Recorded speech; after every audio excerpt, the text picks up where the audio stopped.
आपकी इच्छा और नहीं तो फिर से हम बताते हैं। गुरु महाराज ने हमसे कहा कि बच्चों ये पूर्वांचल का मिर्जापुर, ये साधिका कोठी गुफा आश्रम ना तो आज तक आप खोज पाए ना हम भी खोज पाए, और हमारे यहाँ रजिस्टर में लिखा रखा है चंदनपुर और खोजते थे हम कंचन। जब गोविंद ने देखा कि भैया चंदनपुर लिखा है तो चंदनपुर गए और घूम घाम के चले आए। एक बार चले गए चले आए और आज तक वो साधिका कुटी गुफा आश्रम है तुम्हारे जिले में और है पक्का है, धोखा नहीं है, है पहाड़ में। जब तुम्हारे यहाँ हजारों खो हजारों गुफाएं हजारों दरिया है तो वो भी होगा। हम उसको ना नहीं मानते, उसको मानते कि वो है।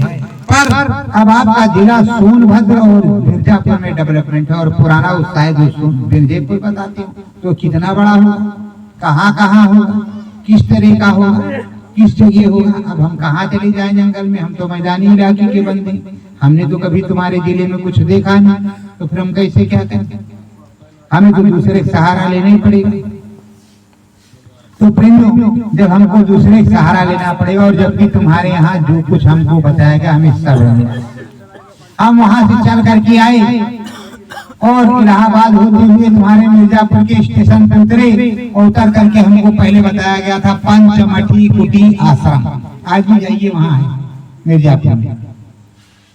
और हमने कभी नहीं देखा था तुम्हारे मिर्जापुर में कहाँ किस तरह रेल लाइन है, किस तरह सड़क मार्ग है, वो सब हमको वहीं बड़ेला में दिखाया गया।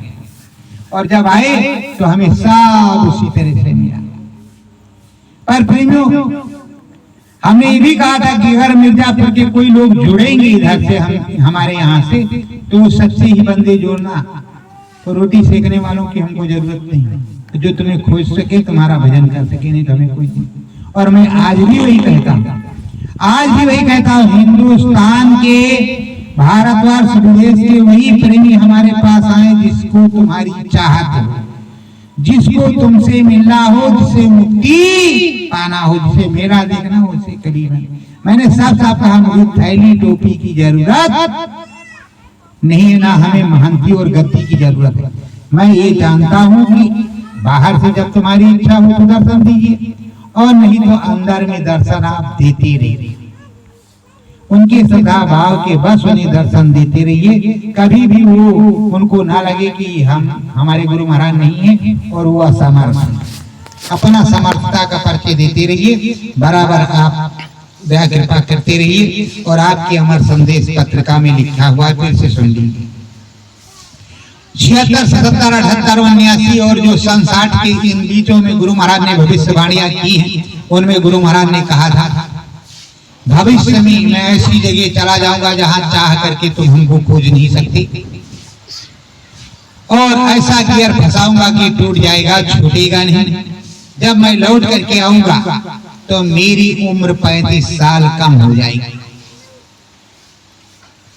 तो दौर तो चल रहा है, 50 जय गुरुदेव बन जाएंगे। अब आप गिनती कर लीजिए आपके यहाँ जय गुरुदेव कितने, कौन कौन वाले, और उसके बाद में आपको हम समझाते बताते जरूर हैं, इसीलिए हमारे ऊपर लठ तलवार चलती है। सन 2007 में गुरु महाराज ने कहा देखो मैं नकली बाबा, चश्मा फेंक दिया, तब तो आप बोली नहीं कि नकली हो कि असली हो। उसके बाद में कहा कि अगर कलयुग देखना है तो आश्रम पर आ जाओ, सब लोग जानते।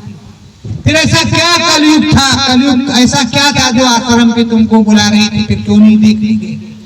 फिर उसके बाद में तुम्हारे ही जिम्मेदारों ने बताया कि गुरु महाराज को पागल घोषित किया गया है, डिंग डिंगल चेन्नई भेजा गया है जांच करने के लिए सहेंद्र डॉक्टर के पास। उस समय भी आप गूंगे रहे और अब भी आप गूंगे हैं, आगे भी आप गूंगे। हमारे भैया बताते थे कि चलो कुछ ना कुछ किया जाए। अरे क्या करोगे, पहले से गूंगे रहे, भी गूंगे बने रहो तो ज्यादा अच्छा। कैसे करोगे? उस समय तो तुम गूंगे थे, तुम्हारा जिम्मेदार गूंगा था, सब गूंगे थे, कहां तुम बोले और अब क्यों बोले? अगर ईसा मसीह का एक भी शिष्य बोल देता कि ये हमारे गुरु हैं तो उनको फांसी नहीं होती, आप भी नहीं बोले। और कह रहे हो कि कब आएंगे, झूठ बोल रहे हैं, आएंगे कि नहीं आएंगे। भैया जी बताते हैं गुरु महाराज आ रहे थे, उनकी साइकिल पंचर हो गई। अनामी महाप्रभु की साइकिल पंचर होती क्या? उनकी साइकिल पंचर होती है, उनको कोई मर्सिडीज कार की जरूरत है?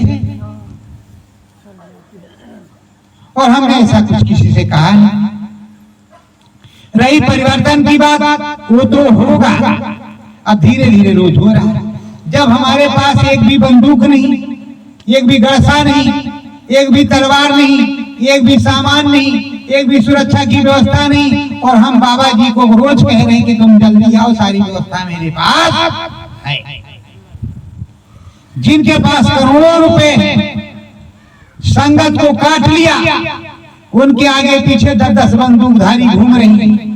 तुम्हारे पास कितने लोगों के पास बंदूक, और तुम कितने लोग हमारे गुरु महाराज तत्काल अभी आ जाएं तो कितने लोग जाओगे? कहोगे हमारा जो अभी टमाटर तोड़ना है, कोई कहेगा हमारे घर में चटनी करनी है, तो कहेगा कटनी करनी है, तो ये करनी है, तो वो करनी है, तो उसकी व्यवस्था तो बनाए ही क्या आएंगे। और हमारे पास भैया बंदूक है ही नहीं, और बिना बंदूक के काम चलेगा भी नहीं। समस्या ये फंसेगी कि हम कहेंगे ये बाबा जी हमारे गुरु महाराज हैं, और आप ही कहेंगे कि नहीं ये बाबा जी गुजू नहीं। इतने नए बाबा जी गुजू कहाँ, तो बुद्धे वाले थे, वो तो ऐसे से चलते थे, 10 लोग उनको पकड़ते थे। उनकी बात तो तुमको याद रहेगा। हनुमान जी ने विश्वास किया तब जब कृष्ण अवतार में उनको रामा अवतार का दर्शन हुआ। लेकिन तुम्हारे राम तो उसी तरह रहेंगे जिस तरह के थे, और दर्शन भी तुम्हें उसी तरह से भी मिल रहा है, बदल बदल करके नहीं। दर्शन भी उसी तरह से मिल रहा है जितने भी सत्संगी हैं।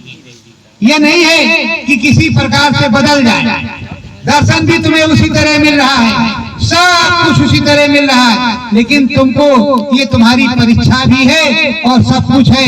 देखो रघुकुल में पढ़ाई या विश्वामित्र के यहाँ पढ़ाई उन्हीं की हुई और पास वही हुई।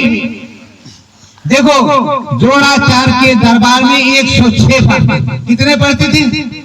106। द्वापर पास कितने हुए? चिड़िया की आंख किसको दिखाई पड़ रही? अर्जुन को। बोलो कितने पास हुए? उसी तरह तुम लोग भी बैठे हो।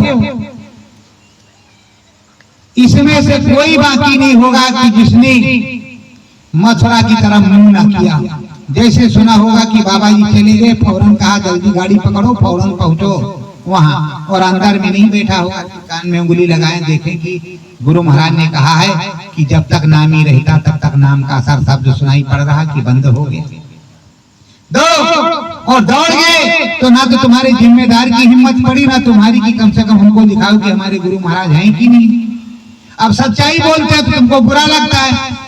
प्रधानमंत्री देश का जब किसी भी प्रधानमंत्री अटल बिहारी वाजपेयी, मनमोहन सिंह या किसी का शरीर छूटा तो ऐसे रखा जाता है, पूरे देश की जनता नेता परेता से लगा करके पूरी जनता प्रेम से पास से जाती है, श्रद्धांजलि देखती है। बोलो देखती है कि नहीं देखती? देखती है।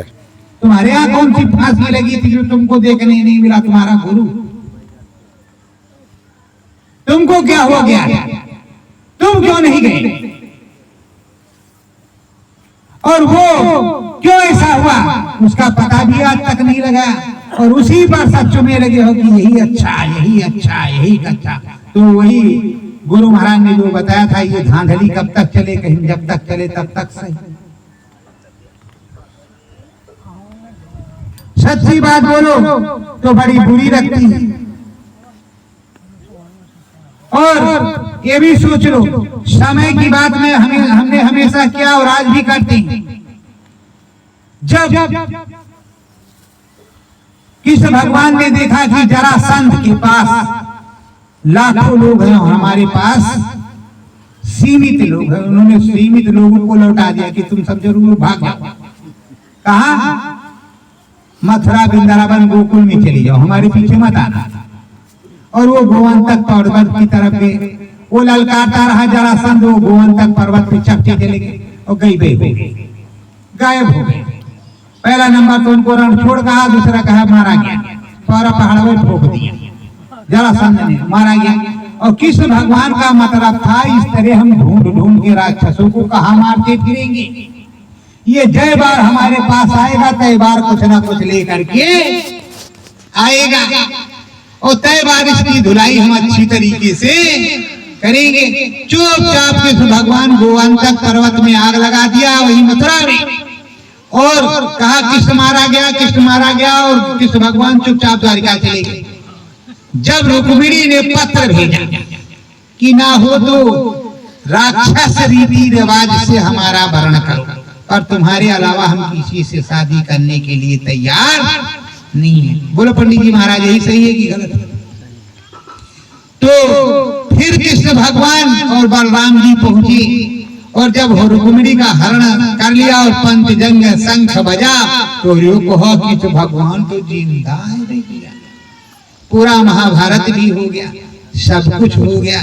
तो अपने कृष्ण का इंतजार तो करो, गोवंतक पर्वत पर आग लगी है, कोई बात नहीं, तुम उस द्वारिका तो खोजो कि किस द्वारिका में कृष्ण भगवान है, वो रुक्मिणी का वर्ण करने आएंगे। रुक्मिणी वो है जो संगत है, जो साध है, जो स्मरण ध्यान भजन करते हैं, वो हमारे सदगुरु की रुक्मिणी है, वही राधा है जो हमारे सदगुरु को याद करते हैं। और जिन्होंने सदगुरु को कहा उन्हें धाम चले गए, अब है ही नहीं, तो जिनके लिए भगवान मर गए तो उनके लिए भगवान भी मर गए, भगवान के लिए मर गए तो वो भी मर गए भगवान के लिए। बात खत्म। भाव का भूखा है भगवान, आपको बुरा लगे तो लगता रहे यथार्थ सत्य तो ही। कोई अपने सदगुरु को, कोई राम को मुर्दा मान सकता है? कह सकता है? अगर राम जी को कहीं इस तरह कहोगे तो कितने डंडे आला जूते पड़ेंगे, तो आपको मन में कि नहीं पड़ेगी? तो कोई भी भगवान, कोई भी सदगुरु, कबीर साहब आए और जब गए तो दो क्या मिला? दो फूल। इसी कलयुग में इतिहास है इस काशी का, बोलो है कि नहीं है? तो उसी के समान, उनके समान अगर सदगुरु है, पलटू साहब को अयोध्या में जिंदा फूका, चला दिया रात में जिंदा, और वो प्रकट हो गए उड़ीसा जगन्नाथपुरी में 10 साल बाद वापस। तुम्हारे ही यहाँ विंध्यवासिनी माता है, बोलो है कि नहीं? कंस ने उनको मारने की कोशिश की, वो वहां हाथ से छूटी, यहाँ मिर्जापुर में आकर के वो विंध्य पर्वत पर निवास कर रही हैं, और जो जाती हैं उनकी मुरादें भी पूरी करती हैं, उनकी इच्छाएं भी पूरी करती हैं, मनोकामना भी पूरी करती हैं। क्या कंस मार सका? बहन तो कृष्ण भगवान की, बोलो है कि नहीं? है। तो उस समय उसने देखा तो उसके अगल बगल रहने वालों ने भी देखा होगा, और जब यहाँ आई तो यहाँ के राजा ने भी देखा कि भाई कहाँ कौन आया है। अगर राजा को मालूम नहीं पड़ता तो मंदिर कैसे बनवा था? और यहाँ का इतिहास है, कहीं यहाँ पर इतिहास है, तुम्हारी भंडारी माई भी है, बोलो है कि नहीं? सब इतिहास है। तो आप अपने समय का इंतजार करें, उस समय में इस समय कपड़े की धुलाई हो रही है। देखो भगवान जी के यहाँ 2 काम होता है, सदगुरु के यहाँ 2 काम होता है, सुदामा की परीक्षा, फिर सुदामा को सब कुछ देना। सुदामा एक भक्त भी थे, सुदामा एक मित्र भी थे। तो तुम सुदामा, तुम सेवरी हो, सेवरी ने राम का इंतजार किया, तुम भी अपने राम का इंतजार करो। पर वो रोज रास्ते को बहारती थी और रोज फूल बिछाती थी। कोई भी पूछता था कि राम कब आएंगे, तो कहा आज ही आएंगे, आज ही आएंगे, कल की बात नहीं करती। और आज करते करते राम जी एक दिन उसके सामने खड़े हो गए। तुम्हें सोचना चाहिए कि जब अयोध्या से चले तो 14 साल उसके यहाँ पहुंचने में लग गया। उससे पहले कब? उस समय त्रेतायुग था, 10,000 वर्ष की आयु थी। अब उसके गुरु मतंग ऋषि ने कब कहा उसको क्या पता, कई हजार उसने वहां इंतजार किया। और तुम्हारा 12-13 साल में लंबा उटंग हो रहा, आगे पीछे हो रहा, ये हो रहा, वो हो रहा, वो हो रहा। क्या कहा जाए, आपको क्या कहा जाए? और उसका कुछ भी नहीं। उसने अपने राम का दर्शन किया, उसने श्रद्धा भाव थी, अपने गुरु के वचन को उसने माना। और यहाँ गुरु ने कहा है देखो मैं परिवर्तन करने के लिए आया हूँ, परिवर्तन करके ही जाऊंगा, इससे पहले मैं जाने वाला नहीं। तो प्रेमियों, अब आपकी जैसी इच्छा हो वो आप कीजिए। मुझको तो जो कहना था, जो अभी इतना कह गए हैं इधर, उससे ये जो रिकॉर्डिंग हो रही है जाएगी, जब सुनेंगे तो डंडे हमारे ऊपर खड़े रहेंगे कि मिल जाते तो अच्छे से इनका इंतजाम बनाते। यही होता है प्रेमियों, कोई डंडे से नहीं मारता।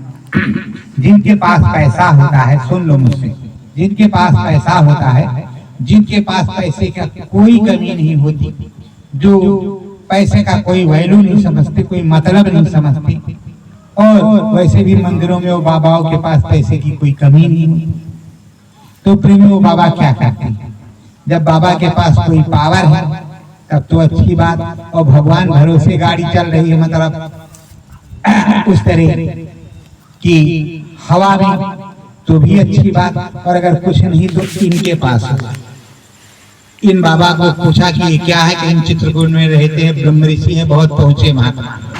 कहा उधर कौन है, कहीं धीरेन्द्र शास्त्री है, वो भी पहुंचे महात्मा। इधर से कहा महाराज ये 5,51,000 आपको अर्पण है, इधर ये कर दो।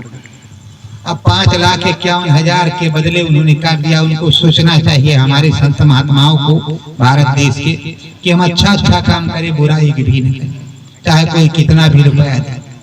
पर तांत्रिक लाइन में ऐसा होता नहीं, उन्हें रुपए से ही मतलब होता, कोई मरे या जिंदा रहे।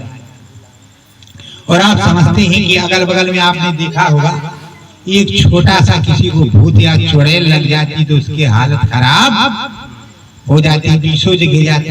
और किसी के कोई इस तरह का हो, पंडित जी महाराज या महाराज जो ब्रह्म से कर दे, जो ब्रह्म हो, जिसको कहते गुरु ब्रह्मा गुरु विष्णु गुरु देव महेश्वरा, गुरु साक्षात पार ब्रह्म, उससे नीचे ब्रह्म वहां से कर दे, उससे नीचे त्रिलोक से कर दे, फिर वो बंदा क्या करेगा? उस बंदे क्या की मदद केवल सतगुरु ही करता है, दूसरा कोई नहीं करता, क्योंकि ब्रह्म ज्ञान उसके भी पास होता है जो गुरु का बंदा होता है। तो प्रेमी गुरु के बंदे को बराबर गुरु पे ही निछावर होना चाहिए, राम के बंदे को राम पर पूरा विश्वास होना चाहिए।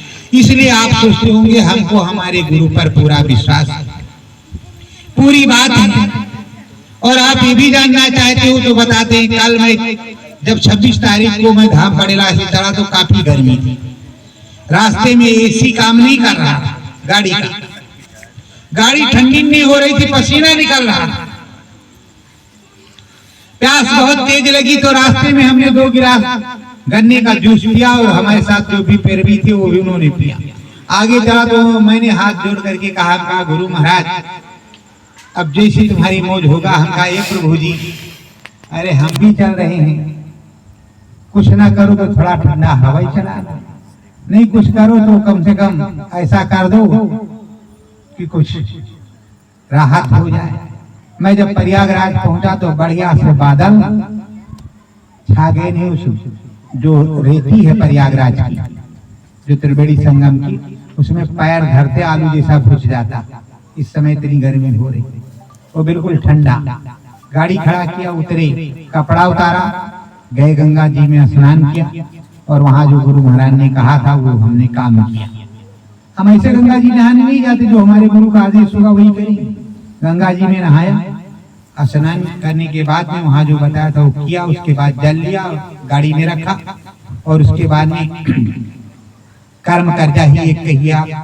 तब तक एक महात्मा जी आ गए या साधु जी आ गए, तो 2 लोग थे, तो एक तो दूरे रहे, एक मेरे पास आए। जब आ गए तो उन्होंने एक ऐसे हाथ बंद किया और एक रुद्राक्ष निकाला पंचमुखी और दे दिया। अब हम चुप खड़े हैं। उसके बाद में कुछ उन्होंने पूछा, तो हम कहा जब त्रिकालदर्शी या ब्रह्म ऋषि हैं तो आप तो जानते होंगे, तो मुझसे क्या पूछते हैं? तो उन्होंने मुझसे पूछा तुम्हें माया चाहिए या धर्म? तो हमने कहा हमको धर्म चाहिए, माया की हमको जरूरत नहीं है, हमें धर्म से ही मतलब हमारे गुरु हमको दे रहा है, और हमें गुरु जो दे रहा है उसी से तुमको भी हम देंगे।